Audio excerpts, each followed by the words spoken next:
Alright, good afternoon. So, mayroon ulit tayo ditong Rider GFI at ito ay 4 power up lines ulit.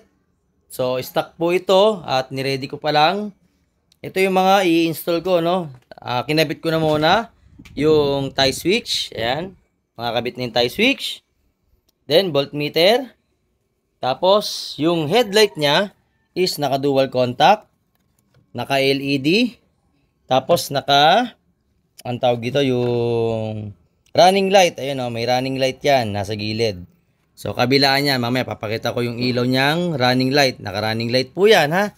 Nilagyan ko ng running light kasi yun yung gusto ni sir. Then, dito, niready ko na po yung para sa switching function ng busina niya. So, pwedeng stock, pwedeng dual horn, palitan. So, naka-ready na rin po yan. Then, ito, ayusin ko na lang yung signal light mamaya para gagana siya ng kahit mag-hazard, umiilaw pa rin yung indicator. Kasi madalas, hindi umiilaw yun dahil single bulb nga siya. Hindi yan katulad sa ibang motor, naka-dual bulb. Ito kasi single bulb, so i-convert mo pa siya sa diode.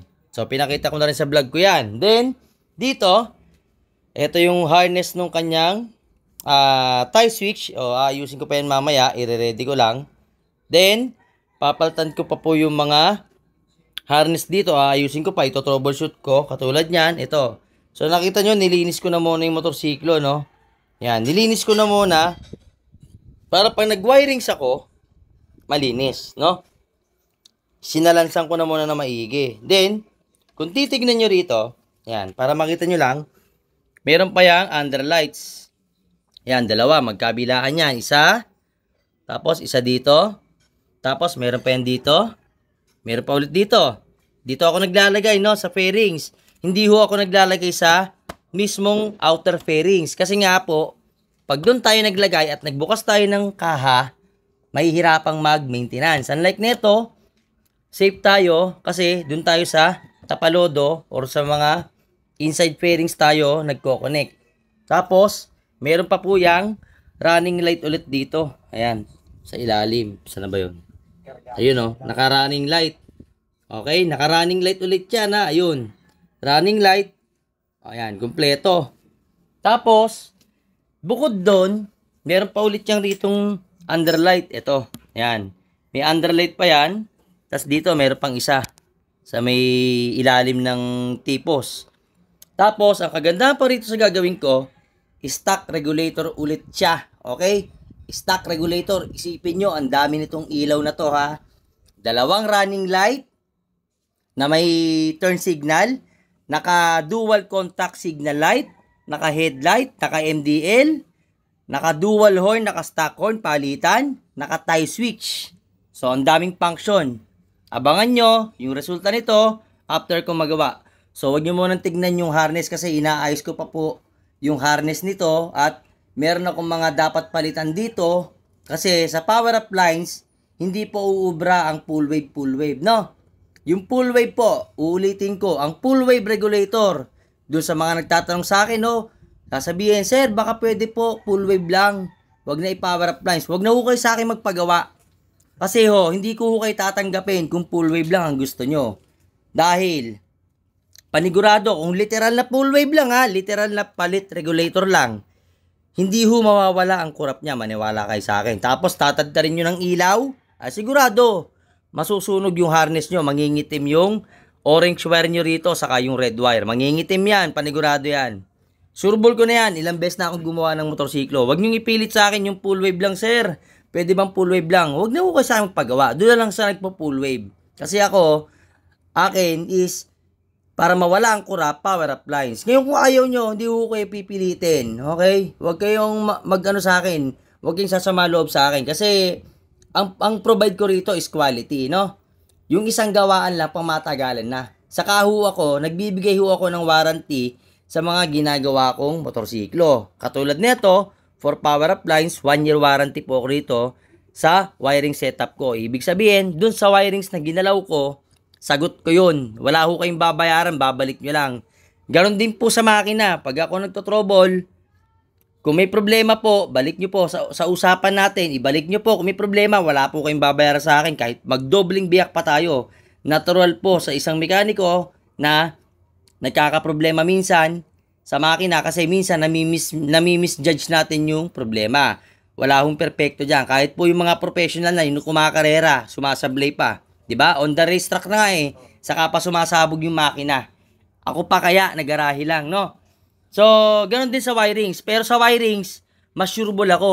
Mas malaki yung chance ko na bibihira yung back job. Kasi nga po, sinusureball ko rito. Hindi ako nagduduk ng kamay. Ulitin ko po sa inyo. Power up liners po ako. Team Becky Works po ako. So, sana po maunawaan nyo na pag gumagawa ako ng wirings katulad nito, is pinakaayaw ko yung mas marunong pa yung customer kaya sa akin. Tandaan nyo, ako yung gagawa, hindi ho kayo.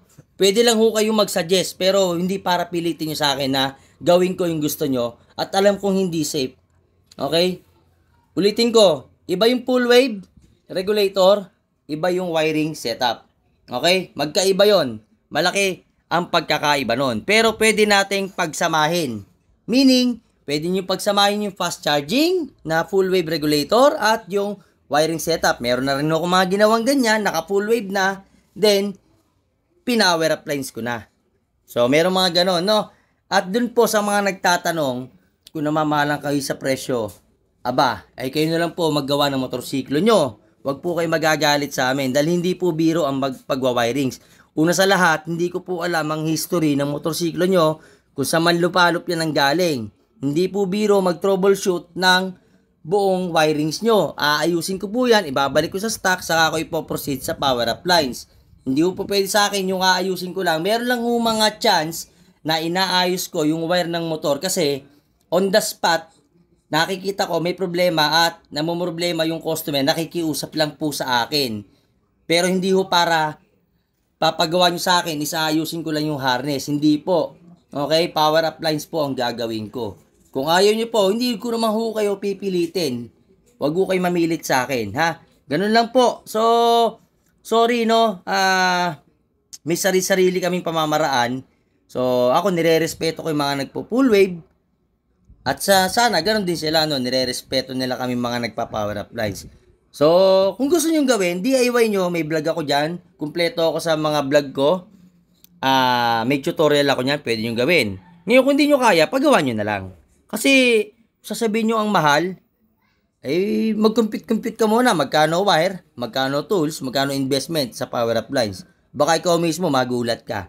Tapos yung araw ng paggawa mo, baka kala nyo madali. Try nyo muna. Kasi meron ng ibang nakagawa, marunong naman eh. Nagawa naman. Yun nga lang, tatagalan din sila. Sila nga sumakit ulo eh. Di ba? Kayo pa kaya na walang idea sa electrical. So, may basic guide ako dyan. Pwede nyo sundan. Nasa YouTube channel ko. Nasa FB page ko. Gawin nyo na lang kung ayaw nyo magbayad ng malaking labor. Una sa lahat po, sir, ma'am, ang power up lines po ay hindi biro. Lalo na itong mga FI na motor. Hindi ho biro magkalkal ng wirings. Kahit sino pong mekaniko.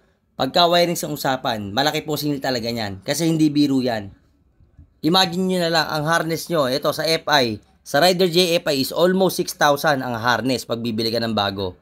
So, syempre, expect mo na pagka ginagawa is malaki rin ang labor dahil mahirap po mag-troubleshoot. So, bakit mahal po harness niyan? Kasi dahil sa mga special sockets. No? Yung mga special sockets niyan, yung fuel injector, yung TPS, yung ECU, at saka yung ibang pyesa pa po ng kabitan ng motorsiklo tulad ng sensor, o oxygen sensor, iba-iba po yung mga socket niyan. Pero nagagawan po ng paraan niyan, naayos po yan. Nasa gumagawa na lang po. Okay po, so yun lang. Abangan nyo. Gagawin ko to, papakita ko sa inyo yung resulta itong motorsiklong to na from stock talaga to. Stock yan, nakikita nyo yan, binabakbak ko pa lang. Ayusin ko pa yung harness niyan. Okay po, so abangan nyo yung full potential at yung full result ng wirings after kung maayos to. Anong oras na sa sir? Anong oras na? Oras? Oo. 5:19. 5:19 ng hapon, nagsimula kami ng alas 10, tama ba sir? Alas 10 ng umaga. So, alas 10 ng umaga, ito pa lang po yung natatrabaho ko. Ayan nga po pala si sir. Sir, tigasan po kayo? Kabuyaw. Kabuyaw. Okay, Kabuyaw, Laguna, yan. Yan si sir, okay? So, bago na rin po yung battery niya. OD ang pinabili ko. OD lang po yan ha. Ayun o. OD. Times 2 natin.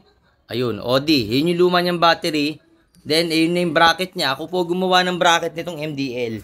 Ayan. Kasi hindi ho kasya yung gantong version sa yung binili mong bracket na maliit. So, ang ginawa ko, nag-assemble ako ng sariling design ko. Ito, ginawa ko lang po ito, DIY, no? Ako po nagsukat. Ako rin po ang nagbutas. At the same time, sukat na sukat po yan. Mamaya, pag kinabit ko, makikita nyo kung paano yung disenyo. Sinubukan na po namin yan. Nilaro namin yung shock. Hindi po nauntog yan. DIY ko lang po yan. Ayan, o. Ako nagputol. Ako nagbend. O, ako nagsukat yan. Kung paano kong discarding ginawa yan. Nakita nyo, o. Malinis yung trabaho ko dito. Ayan. So, sabi ko kay sir, pinturahan na lang kasi kung pipinturahan ko pa, kulang na sa oras. Kasi magwa-wirings pa tayo. Hindi pa po? So, ayan. Abangan nyo, kakabit ko to. Then, ito yung battery niya, OD. Ayan, 5L. Mas malaking binili niya, no? So, may gagawin akong tapyas dito sa kaha. Kasi medyo mataas to, ayan, no? Kukumpara nyo yung height. Ayan. Yung height ng battery. Ayan. Masyadong malaki yung 5L. 5L, ano? B. Tama ba? ML, ano? B yung ano niya. OD brand po yan. Mura lang po ito. Sinasuggest ko sa inyo, pinakamurang battery is OD. Yan. Huwag na kayong bibili ng mga ibang brand. OD or GS. Yan. Yuasa, Quantum, saka yung Amaron. Yun. Yun yung mga magagandang brand. Pero kung low budget ka, ito. The best. Ito yung mga sinasuggest ng karamihan ngayon. OD. So, subok na rin to si OD. Thailand brand po ito. Okay. So, abangan nyo. Then, isa pang tip para masulit nyo na. Yung busina. Paano ko raw kinakabit? Ayan. Papakita ko ha. Sample lang ko kayo. Ayan. Ito yung busina. Ngayon, sa ko kinakabit, ganyan po yung disenyo. Ayan, PIAA po ito, PIAA. Ayan. PIAA horn. Original. Then, dito po nakakabit yan. Ayan, yan yung disenyo. Nakikita nyo? Ayan. So, ganyan yung pag-design ko ng busina. Yan, nakakabit yan dito. Yan, mamaya pagka niresulta yung paano yung disenyo, makikita nyo, ganyan. Hindi po nilalagay dun sa tenga ng motorsiklo na nagmumukhang butterfly o chunli, no? Tapos andun pa yung MDL. No, wag ganon. So, ganito lang ako mag-wirings. Then, abangan nyo yung resulta. Stock regulator po ulit yan, ha? Pero tadtad tanong ilaw. Mas marami pa to sa mga iba kong ginawa. Okay po, abangan. Maraming salamat po, JJ Humble Works. So, eto at natapos ko na, no? Medyo maaga na. Numaga kami. At, ayan. Kita nyo yung head. So, lahat ng mga pinakita ko kaninang binili niya. Naka dual contact. Naka eyeline. Naka running light. Then, switching function ng dual horn. Ito yung stock horn. Then, ayan yung harness, no? So, naglagay ako ng extra socket kasi para medyo safe, no? At saka madaling tanggalin. Then, ayan yung dual horn switching function. Tapos, ayan yung harness. Ayan. Malinis yan. Ayan yung harness. Ayun, may tatak pa rin, no? Suzuki. Then, another one, stock regulator. Ayan yung power up lines 1 relay setup. Original po yung socket ng relay. Hindi po tayo nagamit ng fake. Then, ayan, malinis na yung motor niya. Then, andun yung underlights, yung underglow. Ayan, doon ko nilagay. Then, pag sinilip nyo rito, ayan, ayan yung running light niya. Ayan, may running light yan. Ayan yung running light. So, andun yung bulb niya. Ito. Saan na ba yun? Wala. Di klaro. Dito. Ayun yun. Yung parang bilog na ano. Dulo ng yung running light. Yun. Yan. Kung nakikita niyo yan. Ito. Ilawan natin. Yun. Yun yung underglow. Okay. Then, dalawa yan dito sa likod. Then, may eyeline. Tapos, andito. Meron pang dalawa ulit dito. Yan, isa. Dalawa. Tapos may underlights pa yan dito sa ilalim. Saka dito sa may tapalodo. So, may voltmeter. May USB charger. Tie switch. Yan, naka-tie switch. MDL. So, yun yung MDL. Yan. So, sariling bracket ako gumawa. Kasi hindi kasya yung nabili niya. Maliit. Yan. So, mamaya, bubuin ko. Then, pakita natin yung resulta ng power appliance method. One relay setup. Then, ito yung relay na maliit dun sa busina. Alright. So, ito. Sasara ko muna. Then, pakita natin yung resulta. Yung full function. Okay. So, ito tapos na. Tetesting namin final. Sige sir, on mo lang yung susi. Huwag mong papaandarin ha. On mo lang yung susi. Yan. On. Buksan mo yung underlights. Underlights. Yun, no? Underlights. So, meron dito. Meron doon sa loob. At meron doon sa likod. Buksan mo rito yung running light. Running light. Yan. Yan yung nasa taas. Yan. Yun, no? Astig, oh. Okay. Tapos, buksan mo yung park light. Light. Okay, isa lang. Yun. Yun, oh. Ang angas. Oh. Okay, park light. Headlight. Headlight. Yun, oh. Pangis to na. May ano pa yan, ha? May eyeline, eh, no? Eyeline. Then, MDL. Alright. Then, hazard. Yun. Pakaangas talaga. Oh, yan ha. Walang kurap sir ha. Ikaw mismo nakatestigo ha. Bukas lahat. Loaded. Stock regulator. At walang kurap. Busina kang konti. At medyo na umaga na. Okay. Okay. Okay. Walang kurap no. Patay ang makina ha. Patay ang makina niyan. Oh, walang daya ha. Stock regulator. So yan po yung resulta ng power appliance. Yan po yung tinesting namin. Pero switching function yan. Ito yung switch ng horn. Dito sa gilid. Pindutin mo na mahina. Tama na. Ako nagugulat eh. Umaga na. Okay na yan. So, working. Sige sir, off mo na lahat. Off. Passing light gumagana ba? Yun, may passing light. Alright. So, yeah, working lahat sir, no? Tie switch. Then, yung USB charger, voltmeter, gumagana. Then, hazard, dual contact, gumagana. Pati yung eyeline, no? Sabay. Sige nga, sir. Buksan mo yung eyeline. Eyeline. Then, sa harap. Yun, no? May eyeline, no? Ayan, no? Naka-eyeline siya. Hindi lang kita kasi pagka nasisilaw yung camera. Kaya lang, i-angle ko ng ano. Sige nga. Go. Ulit. O, go. Yun, nabubulag. Oh. Pero pag sa actual, kikita siya. Oh. Ha? Alright. So, ayan, sir. Finish na tayo. Power appliance. Tiga saan kayo, sir? Kaya San Cristobal. San Cristobal. Kalamba. Sa pa ng Kalamba yun. Kalamba. Ayan si sir, ha? Anong oras na tayo, sir? Alas 5. 5 na. Alas 5 na ng umaga. At Ulit. natapos lahat nung pinagawa niya. Ang dami nito. Ilang underlights to? 1, 2, 3, 4, 5, 6, 6.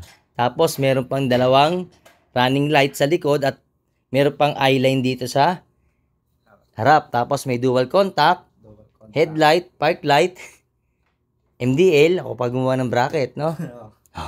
Tapos switching function, dual signal. Ay, dual horn, stock horn, palitan. Tie switch, di ba? Voltmeter, USB charger. Kompleto, no? Okay? So, yan, hindi ko na papakita yung ano, yung voltahe kasi yan, kita-kita naman, pasado lahat. Patay ang makina, kanina pa na binubuksan, no? Hindi ko pinapatay, oh. Patay po yung makina, hindi umaandar yan. Alright, so yun lang po. Finish na po, JGA Humble Works. At, sir, salamat sa tiwala. Alright.